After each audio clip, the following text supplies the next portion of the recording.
All right, welcome to Witchpolice Radio. If you're a regular listener to the show, I guess you probably have an idea that I enjoy propaganda, and Mm. I've talked to various members over the years, and I've had guest hosts talk to other members over the years, and one of those guest hosts is a previous guest on my show. This is getting very confusing, but I'm here with Greg Soden, who is the host of the Unscripted Moments podcast about propaganda, and now the author of a new book about propaganda that's based on the podcast. So there's a lot there to unpack. I think the best way to start this off is I usually have people introduce themselves, but I just did that. So I guess let's talk about the fact that you've been doing this show for a long time. You've been talking to band members, you've been talking to other musicians, you've been talking to academics, wrestlers, pretty much anybody who is a fan of this band from Winnipeg.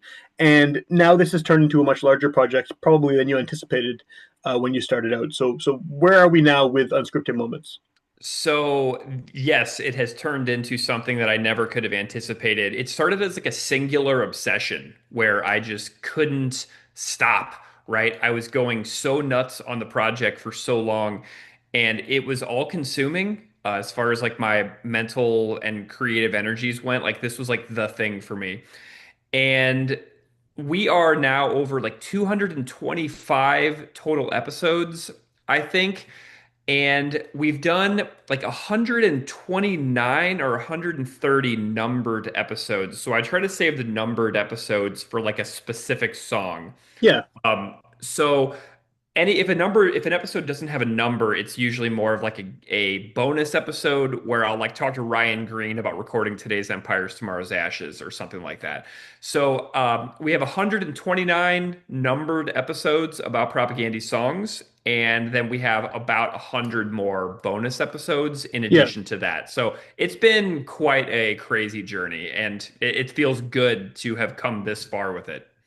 And so you have this book that's coming out, and the interesting thing about the book is I was assuming when I mean it's not surprising to me that this turned into a book. You have so many hours and hours of content. I mean, I have many more episodes, but they're much shorter. You have these kind of epic lengths discussions about the minutia of propaganda and their songs Yeah. and what the songs mean.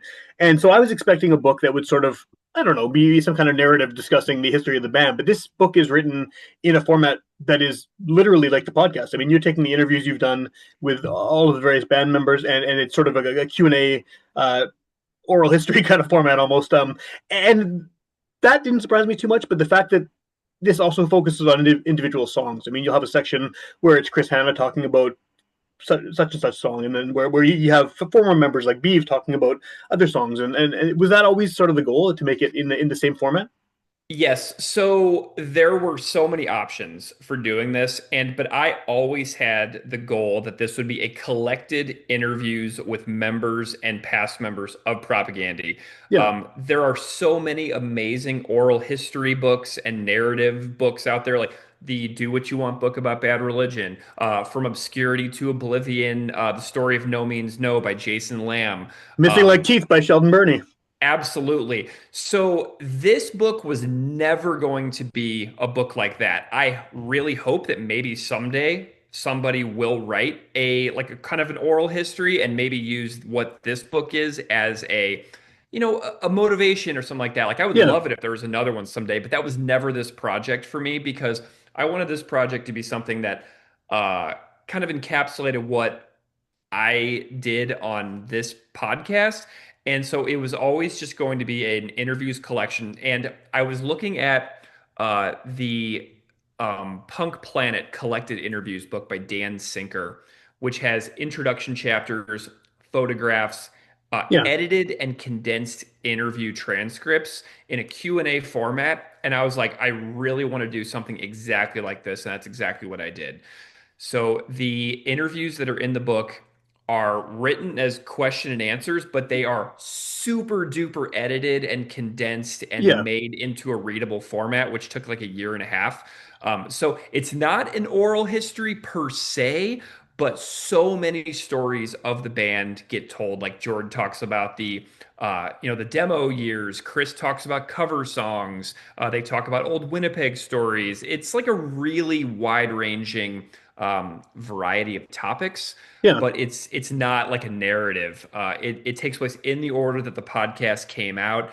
There are essays and photographs and stuff like that along the way. But that's the format that I always envisioned it, and I'm really pleased that I was able to make that vision happen because that is the vision that I felt honored what I have always wanted to do here on the podcast. That makes a lot of sense. Yeah. Do you I mean, are all of the interviews you've done with the band members, are they all represented here, or did some of them get sort of left by the wayside? Every single interview that I've done with a past and present member of Propaganda is in here except for one. There is Okay. an interview that Beeve, Ryan Nash, and I did about Agassi's most recent album, where we did a track by track breakdown of the full Agassi album.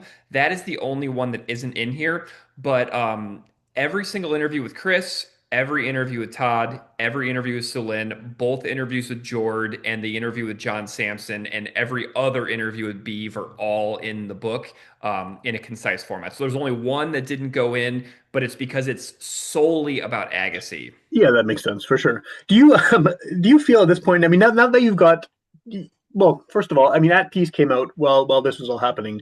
I Yeah, mean, I'm assuming most people listening to this are from Winnipeg and are aware that Propaganda just put out a new record. It's kind of big news over here, and probably where you are as well. But yep.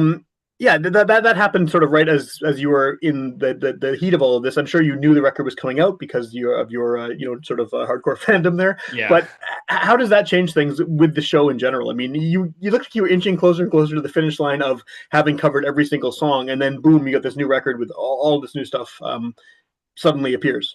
Yeah, what's really cool is that I talked to Todd on the podcast in 2023, and he talked a lot about the writing process that they were going Okay, through. So that goes in the book.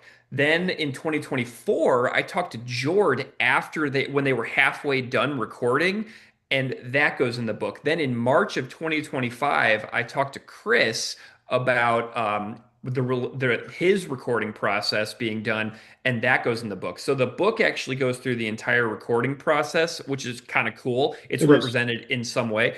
But with regards to the podcast, like we only have a couple songs left. We have COINTELPRO, In Flagrante Delicto from Victory Lap. We have Cognitive Suicide and Unscripted Moment from Failed States. And those are really the only ones we haven't done. We haven't done Last Band on Earth, which is the last song on the CD version of the I'd Rather Be Flag Burning split. We're working on that as well. But the podcast has slowed down so much because my life has gone in so many different directions. I know you know how that feels. Absolutely. And so we are in no hurry to make new episodes about the new songs. We want to finish the original 1989 to 2024 discography first. But people who are familiar with the podcast may have realized that we've been having some guest hosts do some random things. So if anybody out there has any cool ideas, like if you want to do like a 5 to 15 minute monologue about your life story in relation to a propaganda song, I'm loving Yeah. doing bonus episodes with other people to get more voices on the show because I've always seen it sort of like as a community of like propaganda fans. And so if anybody out there ever wanted to do something for the show and you wanted to be like, hey, I want to make a 15-minute episode about rented PA or vampires are real, by all means, please do it. Yeah. And email me at propagandapod@gmail.com and we can talk about how you can host your own episode. But we're not rushing episodes about At Peace. When Victory Lap came out, we didn't start the podcast for 2.5 more years after Victory Lap was Right. released. So Victory Lap had the time to percolate within me as a body of work in relation to Propaganda's entire catalog. So we still have a few more songs to go. Steve and I are just kind of going at our own pace these days, and we've slowed down a lot. I started the podcast at a breakneck speed, and I went as hard as I possibly could for as long as I possibly could because I knew this would happen. I knew that way down the road, there'd be way less energy for it For sure. and way less free time. So I went as hard as I could while I had that space in my life available. But it feels really good to have so many behind us to know for a fact that we will accomplish episodes about every single song. And we're not going to rush At Peace because the band themselves don't rush. And I think that it's the most appropriate way to follow their model of not rushing brand new stuff because it has to sit. It Yeah. has to percolate and relate to our lives, and it has to have new moments where we relate to the songs through lived experiences, where things happen to us while we're listening to the songs in our lives, and then we have new stories to tell about our reactions and relationships with those songs. But time has to pass for that to happen. For sure, I think you're right about that. I think even with Victory Lap, the previous record, I got it at the release show. I got the copy of the record at the release show. I've listened to it a number of times, obviously, since then. But I still Hmm. don't know if some of the songs have sunk in to the degree that songs from Failed States or from Supporting Cast or, obviously the earlier ones have really affected me. I mean, they're great songs. I can sing along to them. I can think about what they mean, I can hear on your show people talking about their own perceptions of it and interpretations of it. Yeah. But yeah, I think it's one of those bands where you can listen to something from 20 years ago, and it can have, depending on where you are in life and how your views have changed and things like that, it can have a deeper meaning and it can sink in maybe a different way. So I think, yeah, that makes a lot of sense to wait, because even with me at Peace, when I got the record, I listened to it a bunch of times, but I was doing other things. I had it on in the background, Yeah. and I had to actually sit down and listen to it with nothing else happening to fully kind of let them sink in. And then even then, it's going to take a while for sure to fully kind of decide which ones I like, why I like them. And I mean, obviously, this as someone who listens to this band obsessively. Yeah. It takes effort. It actually it like rewards the listening to propaganda is rewarding in that, like, you learn something about yourself and about the world and about every time you put the record on.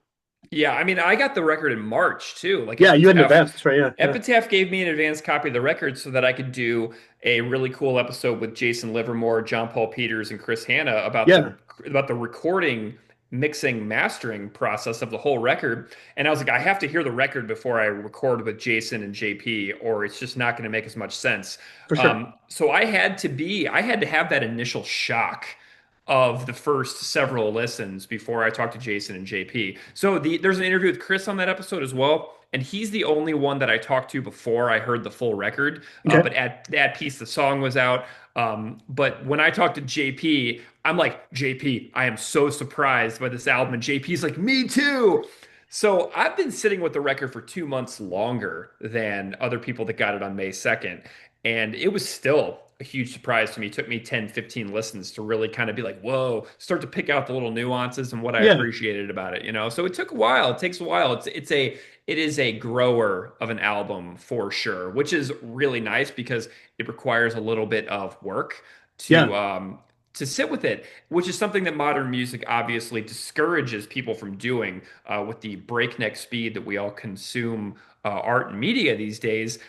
Sitting with something is very much becoming a lost art, and I love that propaganda still forces me to do that and not just take the easy way out, you know? yeah, yeah, for sure. And I know we're not here to talk about that piece, but one of the things I found interesting about the record is, I mean, it is different. It's slower. It's almost more.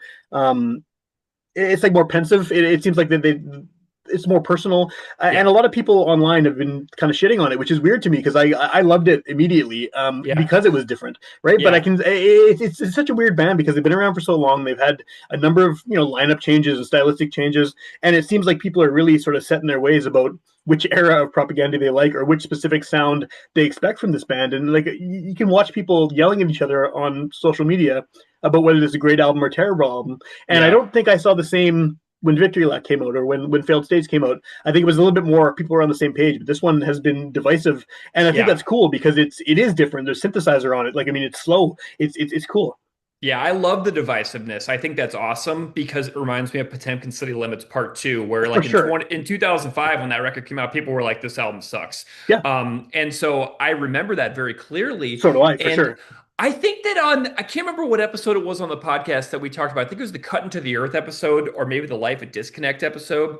But this record at Peace to me is if they took fixed frequencies, Cut into the Earth, and Life at Disconnect and made it into an album. Sure, that So makes sense. Yeah. they have always been the band that they are now. I mean, obviously they've grown and changed, but 20 years ago they were previewing these sounds, you know? So none of this is new. And so for me, I think I said on those episodes, I was like, man, this slower pace and this like more artistic approach to these songs that are less about just being heshers and Yeah, more about taking your time. I could see that being the future of the band. When these for guys are sure. 60 years old, I could see them being like cut into the earth is who we are now. Which it's crazy to me that that actually kind of has happened on this record because I was talking about it 5 years ago on the podcast, which is hilarious to think about. Yeah, it is for sure. And I think you're Potemkin is a really good comparison. I mean, even when that came out, I was even kind of like, I don't know, Yeah. because the one before it had been so much of just like a holy shit, what happened to my brain, you know? And then Yeah. that came out, and it was like it starts off on like the best possible like opening song, and then it kind of got weird, and it took me a while to definitely get into it. And now I love it, obviously. But Yeah. I mean, it was a grower, and I think this one is too. But to get back to your project and the Yeah. book and everything else that's happening, um, how do you? I'm sure I asked you about this last time you were on the show, and I'm sure I've asked you this many times over the years as well. But I mean, you're not from Winnipeg. You're not even a Canadian. This is a.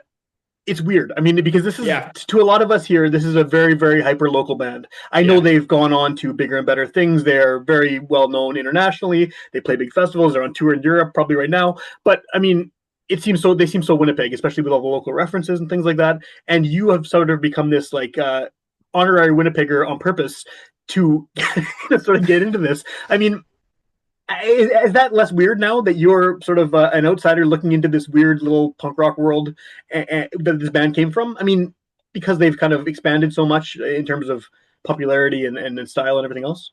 Yeah, it's really weird. I've just been obsessed with this band since I heard them in the late 90s. And I think that for me, a really big turning point in my fandom of the band was when I actually lived in Saskatchewan. Sure. And so I always had known that Todd was from Regina in Saskatchewan. I went to Regina a bunch of times when I was living in Saskatoon.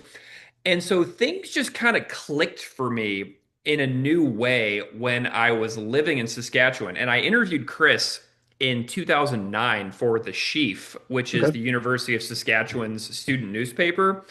And I was a graduate student at U of S, and the newspaper people knew that I liked Propaganda, and Propaganda was coming to play Louis in the basement of the student union at U of S.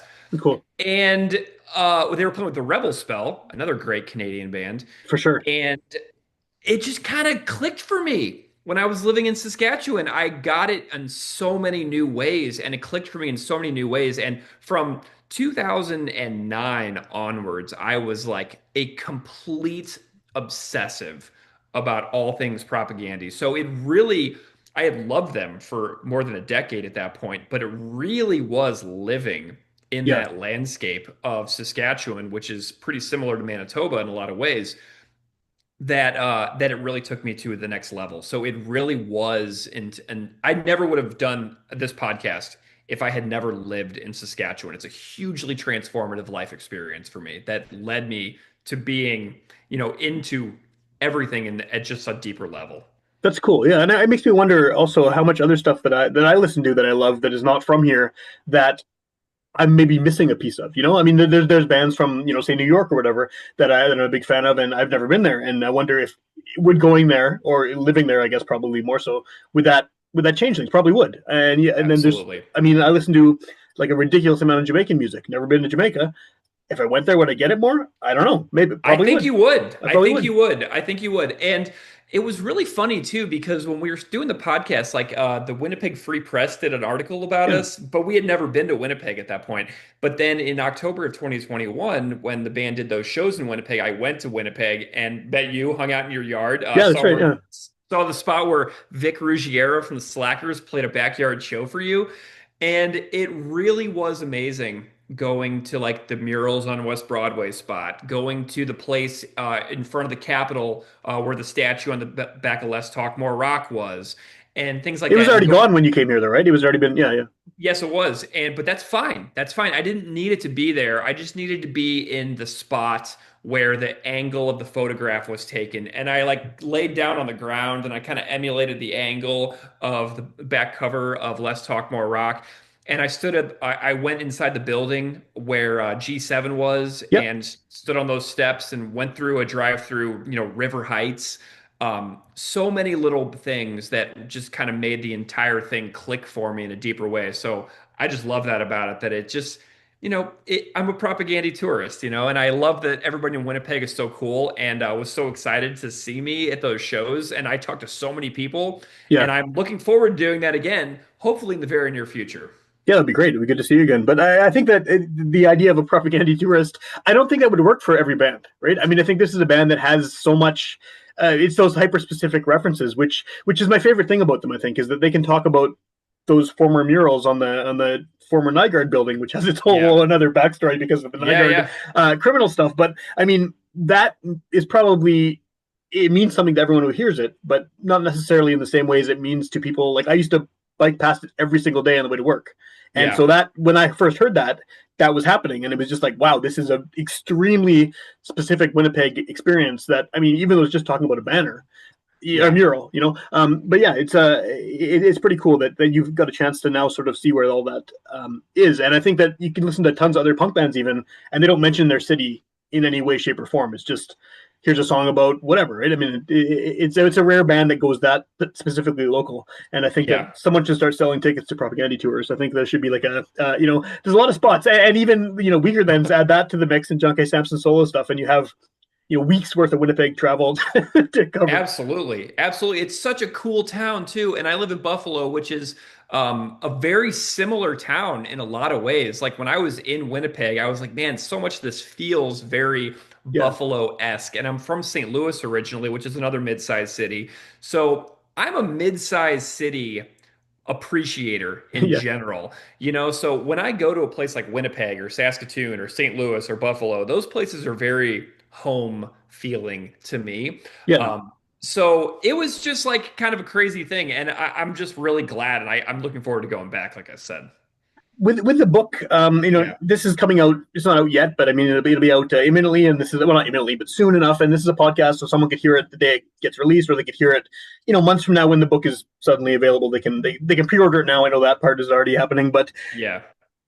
imagine propaganda goes on for another 20 years. I mean, it'd be nice if they did.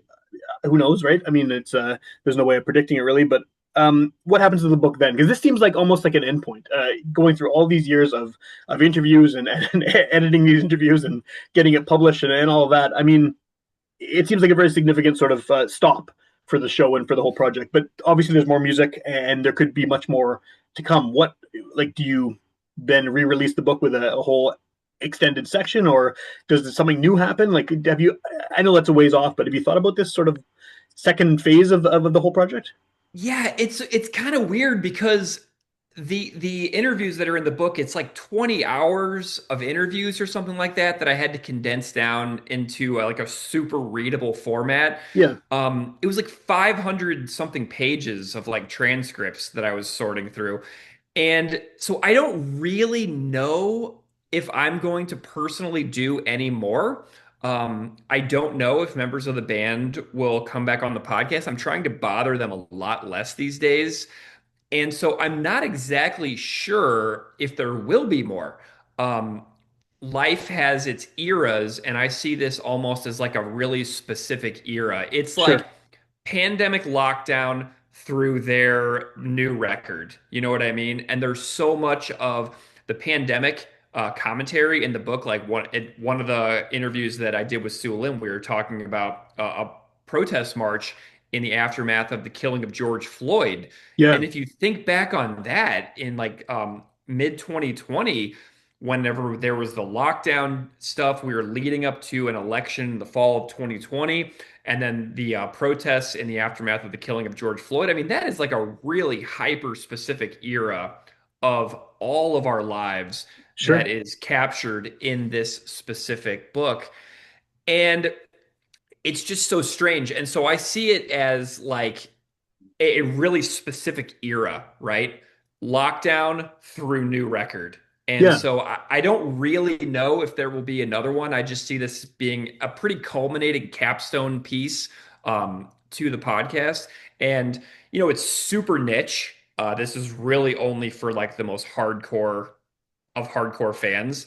Um, and it's on a super niche publishing company out of the UK that believed in the project in the exact format that I wanted. Some other publishers wanted me to change the format entirely and be like yeah, an oral history where I was talking to tons and tons of other people. And I was just like not into that at all because I saw this vision so clearly in my mind that I went with the publisher that was like, that is the vision that you are absolutely able to pursue. So it's a very specific project. that will appeal to a very niche group of people, and I'm okay with that because that's the project that I envisioned. And like I said, I hope there will be a more comprehensive biography in the future by somebody, but I am just not that kind of writer. Yeah, And it just wouldn't have worked for me. It never would have come out had I pursued an oral history like the Jason Lamb No Means No biography.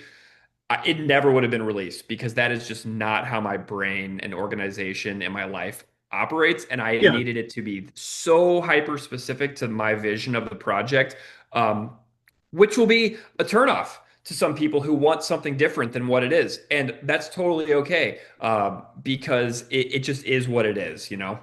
yeah, for sure. And I like how you didn't compromise on that too. Like you had this planned out for a while, obviously, and you went with the way you wanted to go.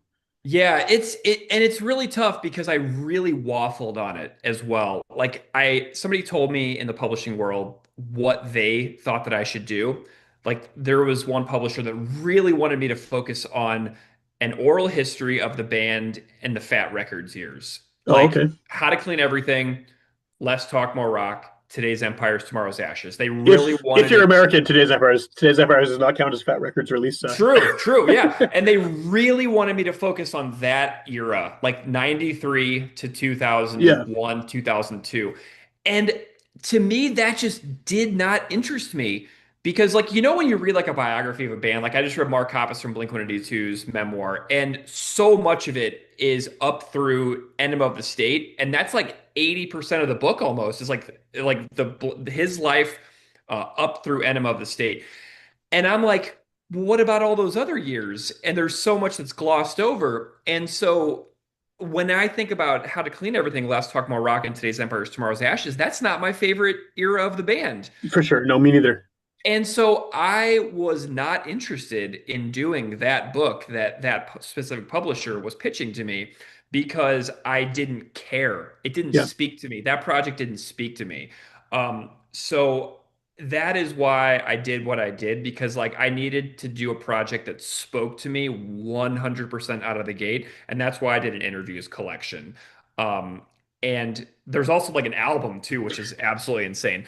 But That that's was what why I I was going to did ask about next. But yeah. yeah, go keep going. Yeah. That's why I did the format that I did, which, like I said, won't appeal to some people, but that's totally okay. I just wanted to do this really hyper specific project, and that's what I did. Well, and the album part, I mean, that is also hyper specific.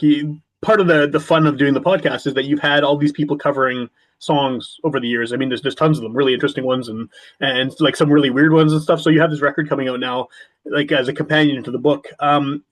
Was that always the plan? Yes. Well, I always wanted to do a covers compilation because there are dozens and dozens and dozens, so many more than are in the album. Yeah, And so the publisher is called Earth Island Publishing, Earth Island Books. They're in the UK, and they also have a record label that they have associated. It's called Engineer Records, which a few past guests of the podcast are in bands that are on Engineer Records in the cool. UK. And so I told the publisher, I was like, hey, we have all these covers too. Would you be interested in doing like a cassette tape or something like that? And we started talking about it, and I went through my email and I found every single WAV file that's ever been submitted to the podcast, not MP3, just WAV files, and there were 30 of them.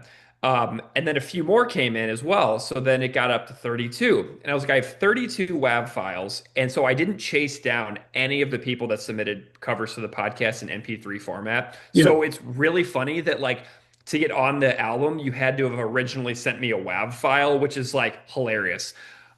So I sent them the WAV files all down to Paul Hodgert, who lives in Winnipeg, and is outside of in Winnipeg, he's not out, technically. He will fight you on that. He's technically outside of Winnipeg. But yeah, yeah, he's in the rural areas around Winnipeg. But yes, I sent him all the covers, and he mastered them all. So the all the mastering for every single cover was done by a person in Manitoba, which is great. yeah. Paul has actually hosted a couple of episodes of the podcast, And he and has he's a forward in contributed. your book too, right? He does. Paul is a forward in the book, so he's in the chapter. He wrote a chapter in the beginning, and he helped me with a little bit of editing later on in the process. And so Paul is very helpful, and he mastered the album twice because he mastered it, and then I changed the sequence, and I took some songs out, and I put some other songs in. Um, and Then we had Jamie Fougere, who lives in Winnipeg, who Yep. is a friend of the podcast and hung out in Winnipeg during those shows. Jamie did the outside cover of the podcast artwork. He did the artwork on the CD discs, and he also did the layout for the entire CD jacket. So the layout of the album and the artwork was done by a Winnipeg guy, Cool. Jamie, who's done so many great podcast cover artworks for the podcast over the Definitely. years.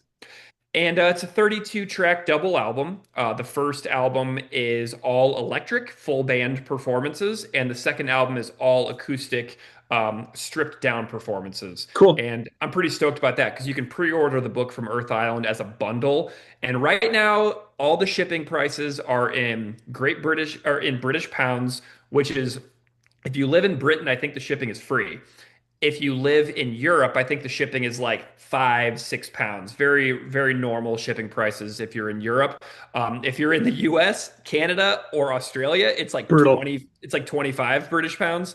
But we are working on North American distribution options. We're also toying with the idea of printing loads of books at a North American publishing facility and me handling a lot of the shipping for North American shipping. Cool. And my co-host on the podcast, Steve, lives in Ontario. So we're thinking about me handling North American shipping, Steve handling Canadian shipping, and knocking those prices down.